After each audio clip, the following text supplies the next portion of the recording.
Bienvenue au Polysécurité spécial PME. Je suis accompagné de René Sylvain. Comment vas-tu? Je vais bien et toi? Très bien aussi. On est rendu au 3e chapitre de ton livre qui est Construire, qui est dans le fond, après avoir s'être connu, savoir un peu, s'être éduqué un peu, donc d'avoir une connaissance minimale et essentielle à fonctionner. Maintenant, on va construire. Donc, on va commencer à déployer des moyens et des structures pour justement protéger adéquatement au bon niveau les informations. Donc, je vais te laisser en parler. Donc, construire a été un chapitre qui a été un beau défi à construire. Je me suis retrouvé en tant qu'architecte à écrire trop pour ce qu'il en était. Je me suis fait un petit peu remettre à ma place par mon éditeur, mais c'était hyper plaisant. C'est là où on commence vraiment à regarder comment faire la planification pour la mise en place des cyberdéfenses. Et on voit rapidement qu'on tombe dans les vraies choses. Je vais commencer par le point d'architecture dont on s'était parlé l'année passée à Secure. Moi, je suis maintenant un fervent croyant de moins c'est mieux. Ce que je veux dire par là, c'est que surtout en PME, vous n'avez pas besoin d'avoir 50 fournisseurs pour vos technologies. Moins de fournisseurs, mieux maîtrisés.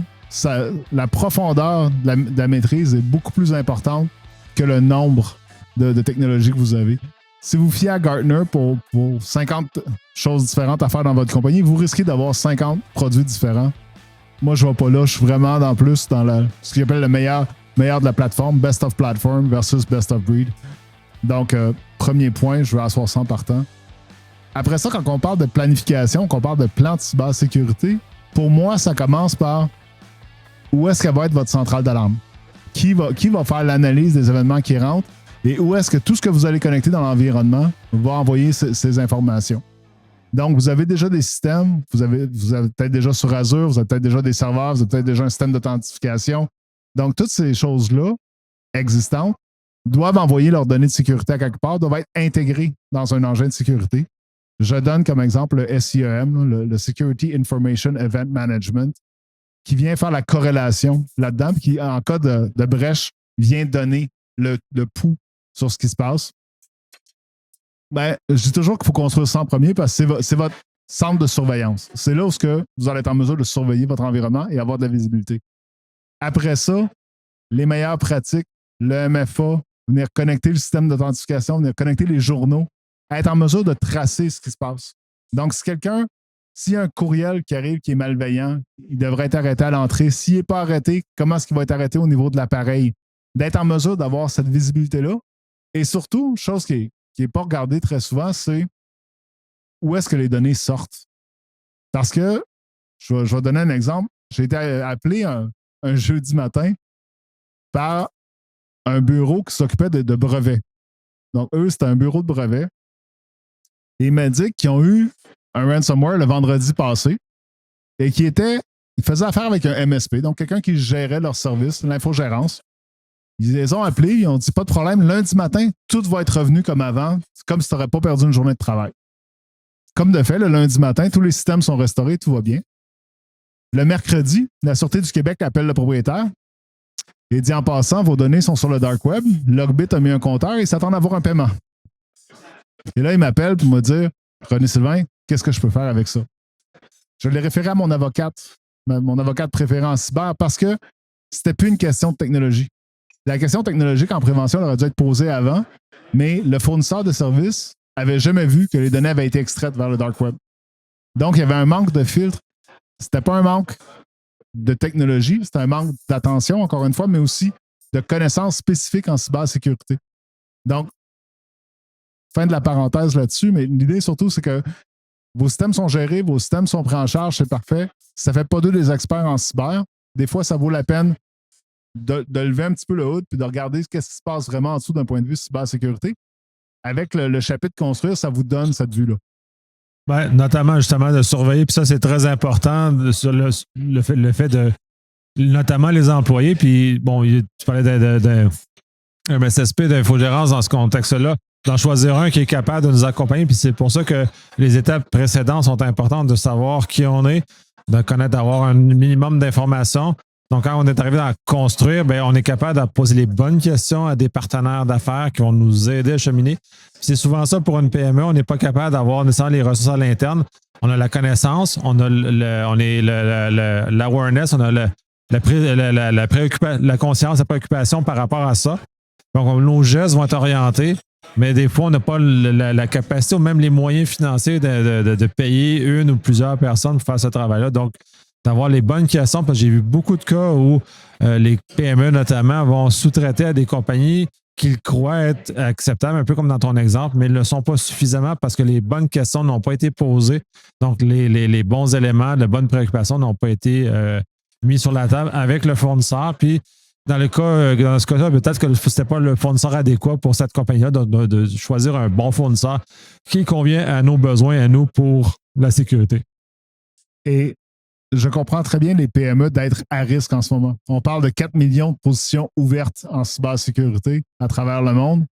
Donc, même moi, j'ai été victime de grandes entreprises qui sont venues chercher de mes ressources pour les amener dans leur champ d'expertise à eux.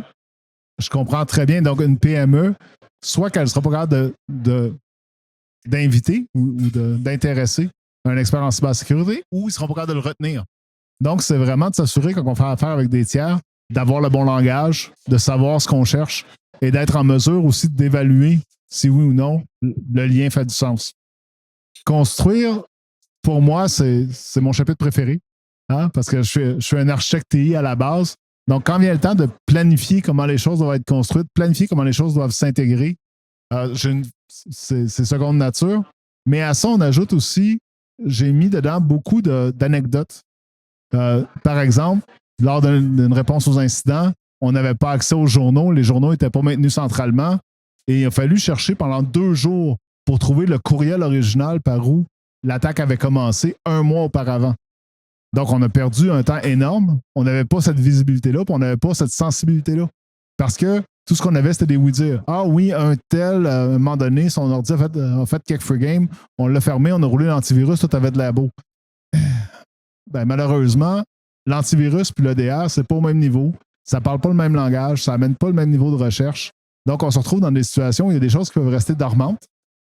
Et si je reviens au client que je parlais dans le dernier épisode, où ce que ma firme de sondage, on a trouvé une petite affaire la première semaine. Puis après ça, ça a été... Il n'y avait rien pendant 3 mois. Et là, un beau lundi matin, les alertes commencent à sonner un peu partout. On a trouvé un ransomware dans un fichier PST qui avait été connecté durant la fin de semaine. Il était dans le fin fond d'un dossier dormant depuis 4 ans.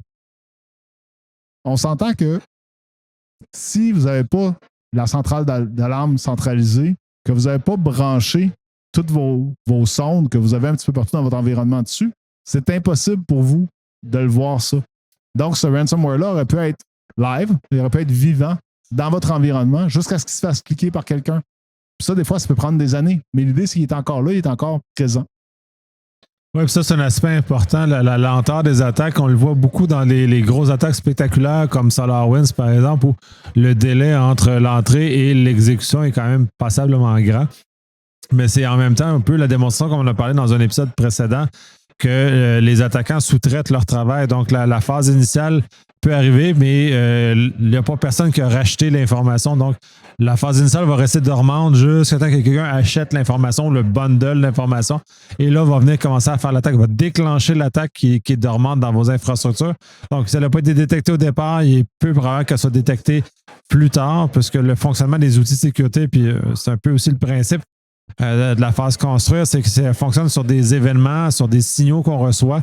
Et quand le logiciel malveillant est dormant, mais il n'y aura pas de signaux, il n'y aura pas de signe, donc on ne le voit pas. Puis au moment quand il va bouger, et là, toute l'importance de savoir, d'avoir les signaux, c'est que quand il bouge, de pouvoir le détecter quand il bouge, qu'il commence ses actions et qu'on puisse intervenir en temps opportun pour limiter les dommages. On vient toujours le plus qu'on peut. Tu parlais de détecteur de fumée, bien, c'est important parce que si ça sonne, on va être capable d'intervenir minimum pour réduire les dommages ou au mieux, au pire, d'appeler les pompiers pour qu'ils viennent limiter l'étendue totale des dommages dans lesquels on a si on n'est pas capable de faire mieux nous-mêmes. Là. Et dans certains cas, sauver des vies. Hein? Oui, absolument. Donc, mais tu as dit quelque chose de super important. Les signaux. Il n'y a pas juste des vrais signaux. Il y a beaucoup de faux positifs. Et ça, les signaux, on les raffine avec le temps. C'est là où ça demande une expertise qui est quand même assez intéressante et qui n'est pas rapidement disponible. Tu ne peux pas prendre un admin TI junior et lui dire tiens, arrange ça, puis toi, tu vas regarder la console.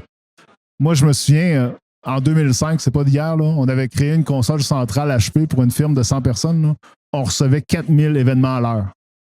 Donc, ça vous donne une idée. Et ça, c'était des événements TI. Ça ne mettait même pas des événements de cybersécurité. Donc, quand vous commencez à activer des sondes pour tout ce qui se passe dans Microsoft 365, tout ce qui se passe sur les appareils des gens, tout ce qui se passe dans le système d'identité, ça rentre à coût de centaines à la minute. Donc, faire le tri, voir ce qui est important, être en mesure de savoir ce qui est bon, ce qui est mauvais, ce qui est vrai versus ce qui est faux, il faut vraiment venir s'assurer qu'on a une personne d'expérience et une personne qui est capable de voir, dans le fond, et d'évaluer. Un exemple que j'ai là-dessus, j'ai une très belle firme avec qui je travaille. C'est un partenaire Microsoft spécialisé Dynamics. Et on a été parmi les premiers à mettre un CASB chez eux. Donc, vraiment, un logiciel de surveillance pour les applications cloud. Et à un certain moment donné, j'ai été obligé d'aller voir un employé avec son patron, de l'amener dans une salle, de dire est-ce que je peux savoir si tu as fait quelque chose de particulier sur Facebook ce week-end? Puis là, il me dit non, pourquoi? C'est parce que selon les systèmes, habituellement, tu transfères environ 100 MB de données à Facebook le week-end. Tu as fait 3,8 gigs de transfert vers Facebook ce week-end. Fait que si tu nous dis que tu as uploadé ton vidéo de mariage avec tout ton album de photos de mariage, OK, peut-être.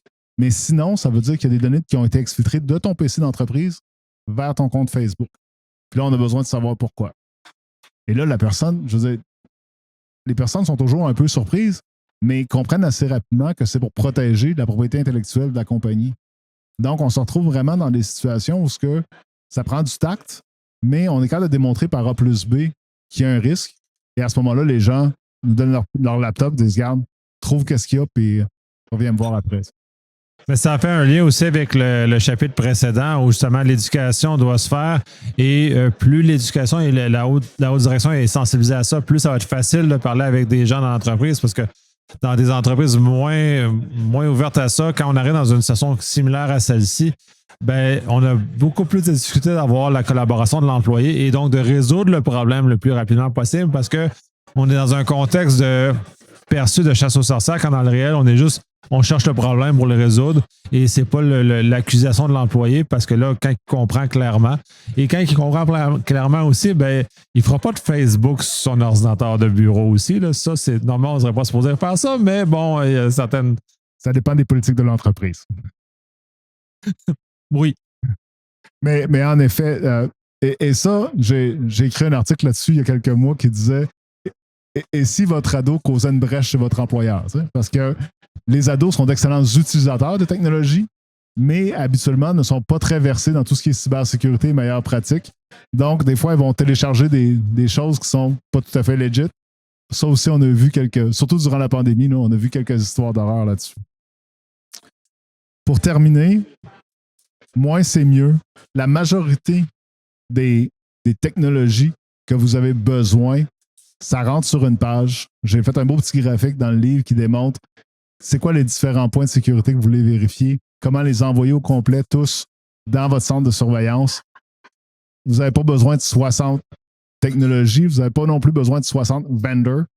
Si vous êtes déjà sur Microsoft 365, il y a un paquet de ces technologies-là qui existent déjà. Sur Google, il y a des équivalents aussi. Donc, l'idée, c'est que votre plateforme cloud devrait être capable de vous fournir ce que vous avez besoin pour sécuriser vos informations. Tout à fait. Puis moi, je conclue sur le fait qu'effectivement, dans les frameworks que j'utilise pour faire l'analyse de sécurité chez des clients, la maîtrise des outils est un critère important. Et si on en a trop, on n'a nécessairement pas la maîtrise efficace. Donc, ça ne nous sert à rien. Il vaut mieux avoir une maîtrise à 100% du peu d'outils qu'on a que d'avoir une maîtrise à 25% d'une panoplie d'outils qu'on arrive à rien en ce sens-là. Mais de toute façon, excellent. Merci. On va continuer avec le prochain chapitre dans le prochain épisode. Merci beaucoup. Merci beaucoup.